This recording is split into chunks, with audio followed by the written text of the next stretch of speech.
everybody again. I'm back. I'm just really excited because tomorrow, April 4th, is a day that I've been looking forward to for roughly 6 months. But tomorrow is the third and final procedure. So essentially tomorrow, the third procedure, they will reverse little Sansa over here and I will be like a normal human, minus the whole having a colon part. So I'll be able to go to the bathroom like a normal person, and I know you may not ever hear anybody else say this before, but I am super excited. I wrote a poem because as I've mentioned previously in previous videos, a way that I cope with things is either through song or through writing. It's supposed to be kind of a tribute to Sansa. So for those of you who don't know, Sansa is what I nicknamed my stoma. Kind of like a goodbye, but also because I've gotten a lot of questions recently of how are you feeling about surgery? And to be honest, I'm always like, oh yeah, good, yeah. But deep down, I'm kind of like, freaking out. I'm just going to read the poem to you. And I hope you enjoy. It was the best of times, it was the worst of times. Meanwhile, I started writing some rhymes. First Sansa, then Sansa 2.0. Thanks for the memories, but it's time to go. My health was miserable, but then you came along, turned my sorrow tunes into a thriving song. Prior to you, I had no control, limitless poo coming from my butthole. My colon was the problem, or so I was told. They suggested total removal, unexpectedly bold. So there I sat in the doctor's office with Mom and Pop. I basically lost it. Safe to say, I was overwhelmed and scared. I mean, how in the world could I feel prepared? A new life with a stoma, he must be joking. Honestly, what in the world was this doctor smoking? I was 25 and already losing an organ, a feeling of shock, like I just saw a demogorgon. But what choice did I have with my present state? Couldn't eat, couldn't sleep, and kept losing weight. The doc told me, Sarah, think quality of life. With a reluctant sigh, I went under the knife. As surgery approached, I wrestled with God. Wasn't he supposed to be part of my squad? Life was great before this colitis trip. I was healthy and happy, even had a scholarship.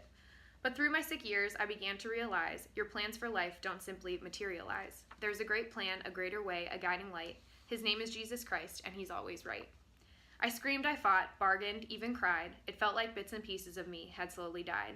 How could this happen? How could this be? Why would the Lord take my health away from me? But there, a faint whisper, one I'll never forget, as if all of my prayers were finally met. Life isn't about asking and then receiving. It's about finding truth, even through the grieving. The truth was easy, simple, and I knew that through circumstance, my faith only grew. Do we only praise Jesus when things are good? No, I thought. That much I understood. Through trials we find the ultimate blessing. Hear me out, though you may be second guessing. It's not what we accomplish or what we do. It's the fact that Christ died for me and you. In the sacrifice we find life and meaning, joy, love, hope, peace, and life redeeming. No matter the struggle or trial you face, with the Lord and heaven, you'll always have a place. You may think that I'm off topic or sound crazy, but believe me when I say I'm far from hazy.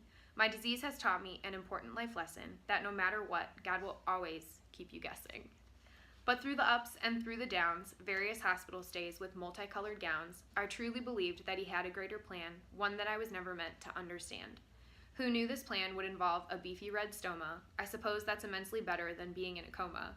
I'm grateful I have the chance at a complete reversal. That option for IBDers is not always universal. Long story short, this poem is a tribute to my stoma Sansa, who's getting the final boot. We had good times and bad, like a longtime friend, but Sansa, my dear, your time has come to an end.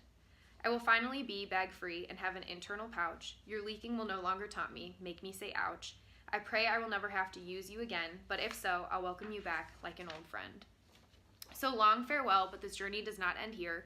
Who knows where I'll be by the end of this year? Bag-free, eating food, and living without complication? Now that to me sounds like a fantastic vacation. Thank you for listening, and may I ask a favor? Take time to reflect on what you truly savor. Life is not found in the material or shallow things, but in the laughter and smiles a loved one brings. My prayers for you is that you find joy and love, seek pure happiness that can be found up above, and above all, approach life as one beautiful mess. Make a difference, spread love. The end. God bless. Thank you for listening. I know that was long, but kind of sums up everything I'm feeling.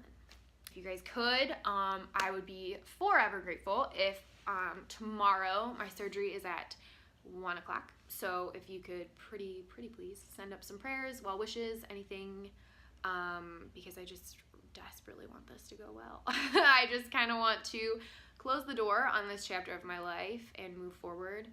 So thank you again for listening. If there's anything that I can pray for you guys for, please leave a comment. Hope you guys are all doing well. Hope you had a great Easter, and thanks again for listening.